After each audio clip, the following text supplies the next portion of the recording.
दे धडक बेधडक आपल्या परिसरातील ताज्या घडामोडी, घटना, समस्या, विविध क्षेत्रातील सर्वदूर बातम्या पाहण्यासाठी लोकशक्ती लाईव्ह न्यूज चॅनलला सबस्क्राईब करा आणि नोटिफिकेशन मिळवण्यासाठी बेल आयकॉनला प्रेस करा।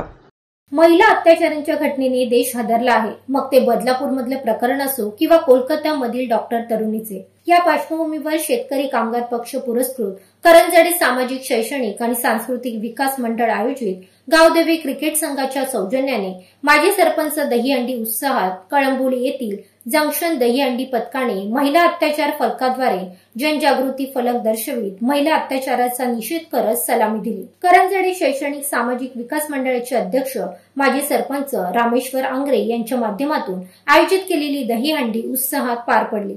यावेळी मानाची दहीहंडी मुंबई येथील निर्धास्त गोविंदा पथकाने फोडली।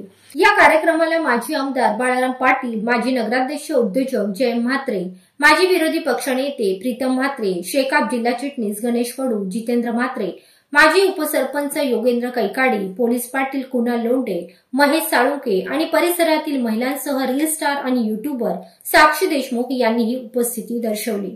यावेळी पनवेल विभागाच्या पोलिसांनी या कार्यक्रमाला भेट दिली। या प्रसंगी रिदम इव्हेंट प्रस्तुत विशाल सावंत निर्मित आला रे आला गोविंदा आला या ऑर्केस्ट्राच्या संगीताच्या तालावर गोविंदा पथकाने ठेका धरला होता। यावेळी मुंबई, ठाणे, कर्जत, पनवेल, नवी मुंबईतील सुमारे 20 ते 25 गोविंदा पथकाने थरारक सलामी दिली। या पथकांचा आयोजकांच्या वतीने सन्मान करण्यात आला।